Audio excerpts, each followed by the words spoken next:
धनैति नामिने प्रणतक्लेशनाशाय गिरिराजाय नमो नमः।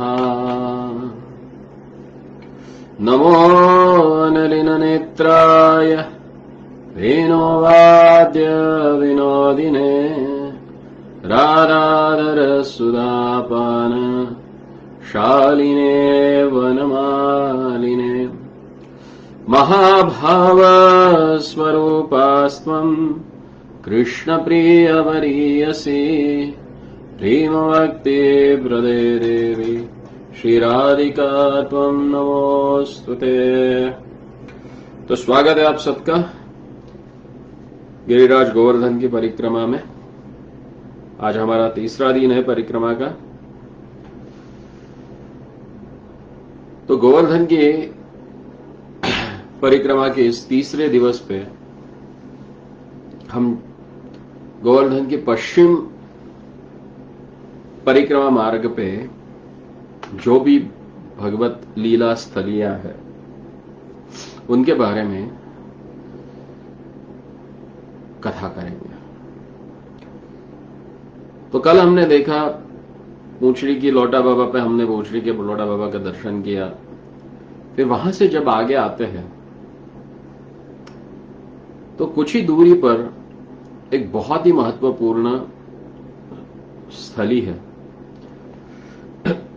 और वो है राघव पंडित जी की गुफा।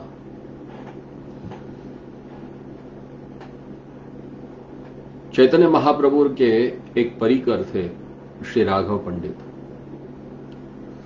ये यहीं पे निर्जन स्थान पे रहकर भगवत भजन किया करते थे और श्रील जीव गोस्वामी ने श्री श्रीनिवास आचार्य, नरोत्तम दास ठाकुर और श्यामानंद प्रभु को इन्हीं के साथ ब्रजमंडल की परिक्रमा कराई थी। ये परम तत्वज्ञ थे और रसिक वैष्णव थे। इसी के कारण यहां पे वे निर्जन भजन किया करते थे।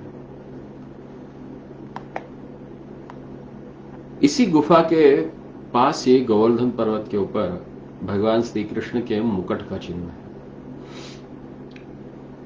आज भी ये गुफा वहां पे स्थित है और वहां पे बहुत सुंदर एक मंदिर भी है श्रीनाथ जी का, जिनके बहुत सुंदर दर्शन है।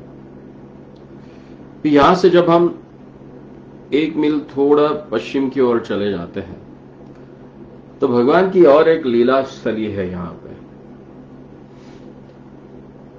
यहां पे कई बड़े बड़े पलाश के वृक्ष हैं और इस पलाश के पत्ते भी काफी बड़े हैं। तो इन्हीं बड़े पत्तों से दोना बना के भगवान वो दोने भर भर के छाछ पिया करते थे यहीं पे। और यहां पे एक रास स्थली भी है। फिर हम यहां से थोड़ा सा आगे जब चले जाते हैं, राघव पंडित की गुफा से होकर इस कदम्ब खंडी से, जिसे शाम ढाक भी कहा जाता है, यहां से जब हम आगे चले जाते हैं तो परिक्रमा के दाहिनी मार्ग में एक निर्मल मीठे जल से भरा हुआ छोटा सा कुंड है। उसे सुरभि कुंड कहा जाता है। जब भगवान श्री कृष्ण का अभिषेक करके माता सुरभि ये स्थान पे आई तो उन्होंने यहां पे रहकर भगवान श्री राधा कृष्ण के सुंदर लीलाओं का दर्शन करने की इच्छा से यहीं पे निवास किया। और आगे जाके वज्रनाभ जी ने उन्हीं की स्मृति में यहां पे कुंड निर्माण किया। तो कहा जाता है कि ये कुंड में जो भी व्यक्ति कोई स्नान कर लेता है या आचमन कर लेता है तो अपने सारे पापों से, अपराधों से एवं भक्ति में मार्ग में जो हमारे हृदय में अनर्थ निर्माण होते हैं,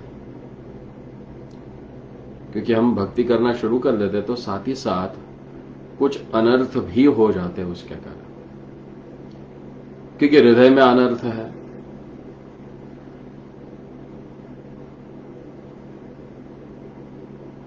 भक्ति करने के कारण अनर्थ नहीं होते, बल्कि हमारे मन में जो अनर्थ रहते हैं तो भक्ति करने के कारण वो बाहर निकलना शुरू हो जाता है।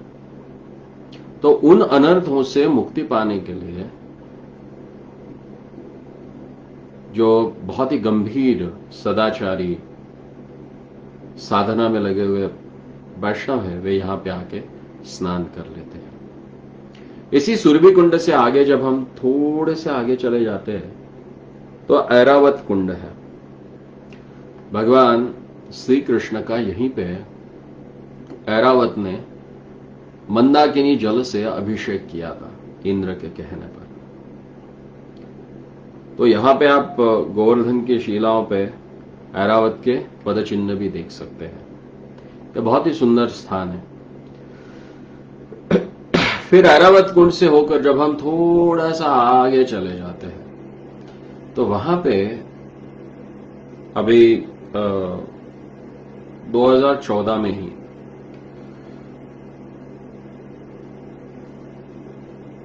एक जो कुंड है वहां, जिसका नाम है रुद्र कुंड, उसका जीर्णोद्धार हुआ है।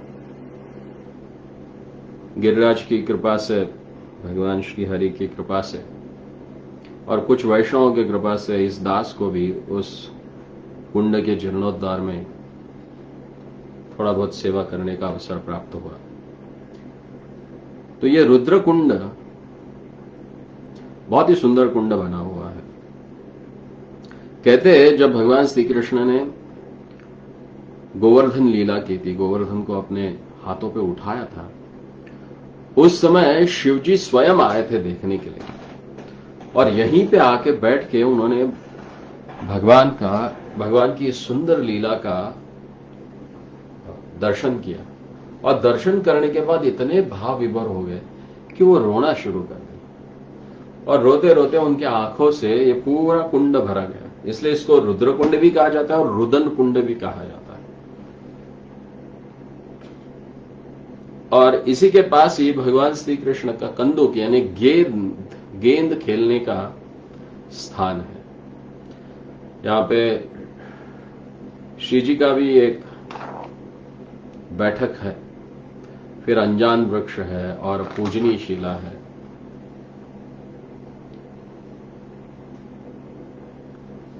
फिर यहां से थोड़ा सा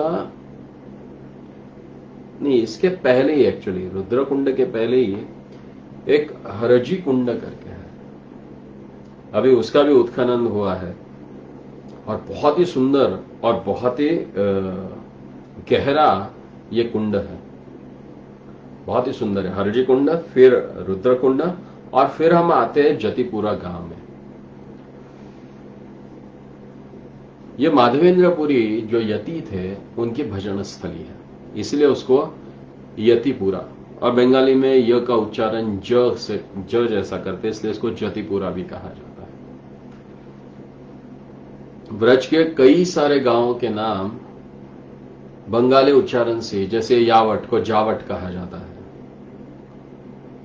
तो ज का उच्चारण य का उच्चारण ज किया जाता है, क्योंकि ये सारे स्थान गौड़ीय वैष्णवों ने ही जीर्णोद्धार किए थे या प्रकट किए थे, उसी कारण ये नाम इस प्रकार से है। तो जतिपुरा में जब श्रीनाथ जी प्रकट होने के पश्चात श्रीपाद माधवेंद्रपुरी भजन किया करते थे, तो एक समय श्रीनाथ जी ने उनको दृष्टांत दिया और कहा कि मेरा शरीर अभी भी गर्मी के कारण जल रहा है, तो कृपया आप मेरे लिए मलय चंदन लेके आइए जगन्नाथपुरी जाके। तो वे जगन्नाथपुरी गए, वहां से चंदन लेके वापस आ रहे, तो वापस आते समय रेमुणा में रुके। तो वहां पे श्रीनाथ जी ने दर्शन देके कहा कि आप वहां तक आने की आवश्यकता नहीं, यही गोपीनाथ जी को आप चंदन लगाइए। तो पूरा 1 महीना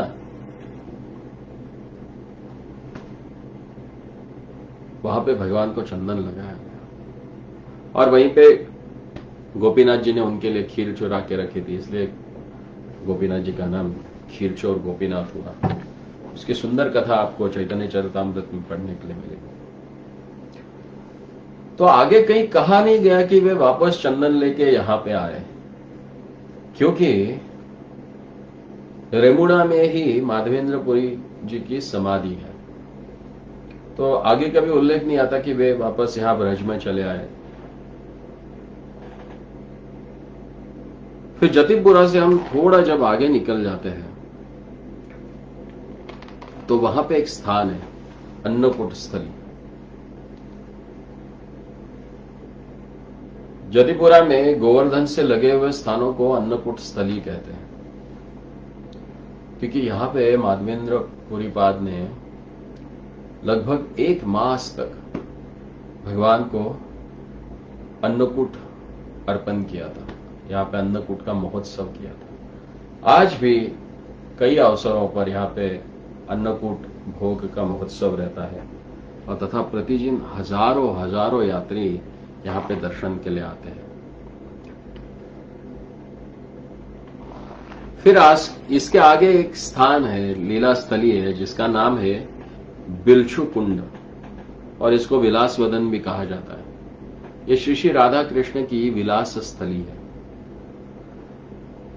फिर बिलछू कुंड से आगे दान घाटी को जब पार कर हम गोवर्धन गांव में प्रवेश करते हैं, वहां से जाने के लिए हमें बाजार से होके जाना पड़ता है और होके आगे जब चले जाते तो फिर पुनः हम मानसी गंगा के पश्चिम तट पे आते हैं, जहां से चक्रेश्वर महादेव की परिक्रमा करके दूसरा एक गांव आता है जिसका नाम है सखीथरा। ये सखी वन के अंतर्गत है। तो इसके एक बहुत सुंदर कथा आती है कि गोवर्धन 2 भागों में बटा हुआ है। एक है चंद्रावली जी का भाग और एक है श्री राधा रानी जी का भाग। तो सखीथरा ये स्थान जो है ये चंद्रावली के अंतर्गत आता है। तो एक समय की घटना है, वो प्रसंग ऐसा है कि रघुनाथ गोस्वामी जी राधा कुंड के तट पे बैठ के अपना भजन कर रहे थे और वे इतने वैरागी थे कि अन्न ग्रहण नहीं करते थे, बल्कि केवल एक दोने में, पलाश के वृक्षों के पत्तल के दोनों में छोटा सा छाछ कोई ब्रजवासी लाके देता था, उतना ही वो छोटे से दोने में छाछ पी के अपने भजन में लगे रहते थे। तो एक दिन वो ब्रजवासी उनके लिए बहुत बड़े दोने में छाछ लेके आ गया पीने के लिए, क्योंकि वो सोच रहा था बाबा जी है और केवल दिन में एक बार ही छोटा सा तो छाछ पी लेते, तो थोड़ा बड़े पत्तल में दे देते। तो वो लेके आ गया। तो दास गोस्वामी जी ने जब देखा उसको कि बोले, अरे इतने बड़े दोने बनाने के लिए तुम्हें पत्तल कहां से मिले, कहां से लेके आ गए? तो उसने कहा कि मैं सखीथरा से लेके आया। रघुनाथ दास गोस्वामी जी भी बहुत गुस्सा हो गया उसके ऊपर। बोले हमें नहीं चाहिए और डाल दिया उसको नीचे और बोले जाओ भागो यहां से। तो ब्रजवासी को तो समझ में नहीं आया, क्योंकि श्री दास गोस्वामी जी श्री राधिका के प्रिय स्वपक्ष की सेविका है। तो साधारण व्यक्ति के लिए उनका गंभीर भाव समझना कठिन। राधा रानी के दल के होने के कारण चंद्रावली के दल की कोई चीज उनको पसंद नहीं थी, इसलिए उन्होंने अमान्य कर दिया। फिर यहां से और आगे हम चले जाते हैं तो उद्धव कुंड की ओर जब हम चलते रहते हैं तो उसी समय एक गांव आता है, उसका नाम है सौकराई।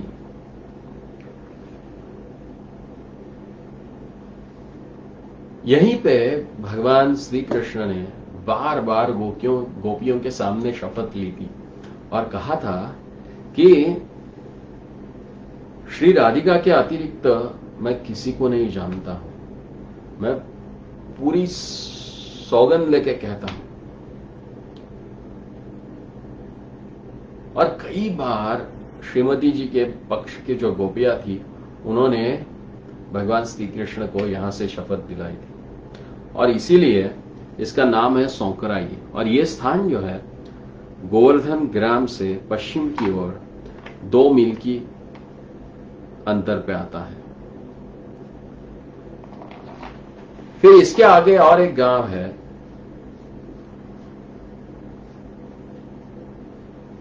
जिसका नाम है शकरवा, क्योंकि इसी गांव में इंद्र ने भगवान श्री कृष्ण को सुरभि गाय का दान किया था। और वर्तमान में इस जगह का नाम है शकरवा, और यहां पे शुक्रकुंड और ग्वाल कुंड है, और ये लगभग 1.5 मील की दूरी पर है सोंकराई से। फिर इसके आगे जब हम चलते हैं,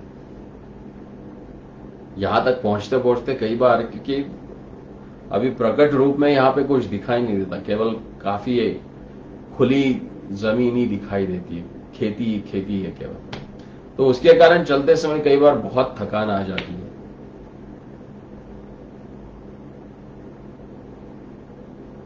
और जब इतनी थकान के पश्चात हम पहुंचते हैं तो कुसुम सरोवर के ठीक पीछे पश्चिम भाग में परिक्रमा मार्ग पे दाहिनी ओर एक सुंदर कुंड है, उसे कहा जाता है उद्धव कुंड। स्कंद पुराण में जो श्रीमद् भागवत का महात्म्य दिया है, उसके अनुसार सबसे पहली बार भागवत कथा का गान इसी स्थल पे हुआ था, और यहां पे भागवत कथा की थी उद्धव जी ने। भगवान श्री हरि की जो 16,108 महिषियां हैं, उनको श्रीमद् भागवत का रहस्य उद्घाटन उद्धव जी ने इसी स्थान पे किया था। एक समय की एक बात है,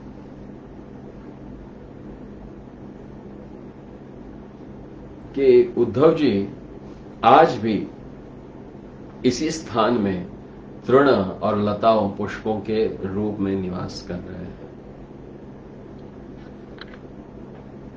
जब भगवान श्री कृष्ण अपनी लीला को समाप्त करके चले गए, तो भगवान श्री कृष्ण की जो पटरानियां थी द्वारका में, वे बड़ी दुखी हो गई थी। लेकिन उसमें से कालिंदी जो थी, वे दुखी नहीं दिख रही थी। तो सारी रानियों को अचरज हो रहा था कि ये कालिंदी यमुना जो है, ये इतना प्रसन्न कैसे रहती है, इसको भगवत विरह कैसे नहीं हो रहा है जैसे हमें हो रहा था। तो उन्होंने पूछा उसके लिए। तो उस समय यमुना जी ने कहा कि मेरे यहां तो नित्य भगवान की लीला चलती रहती है।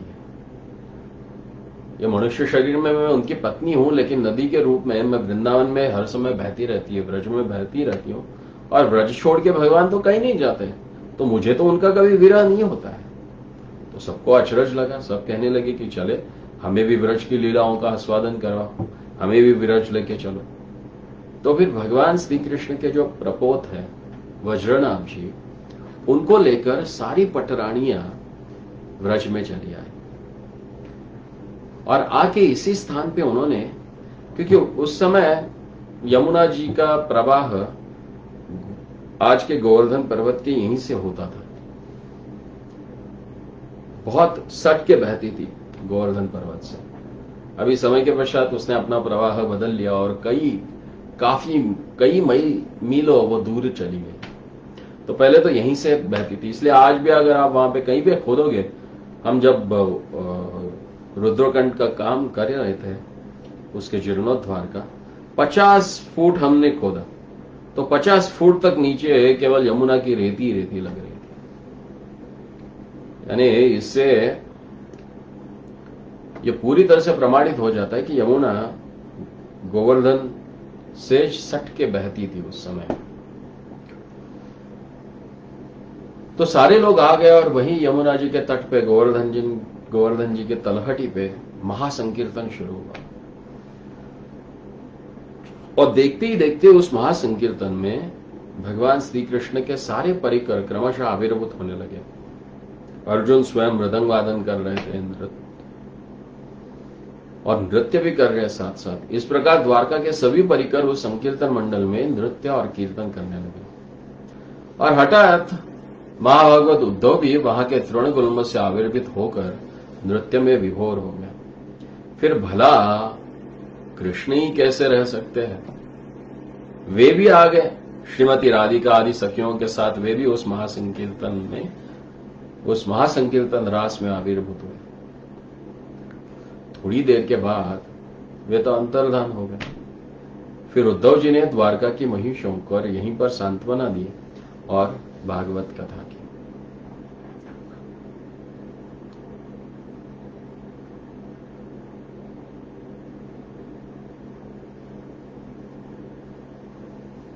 यहीं पे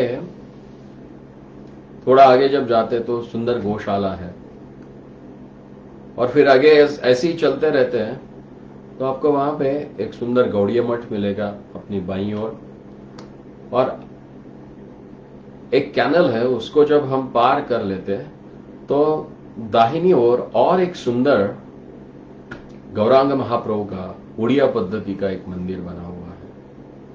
महाप्रभु का विशाल का विग्रह है और बहुत ही सुंदर है, गौर वर्ण का। वहां पे दर्शन करके आप जैसे ही राधा कुंड की ओर मुड़ते हैं तो अंदर जाने के पश्चात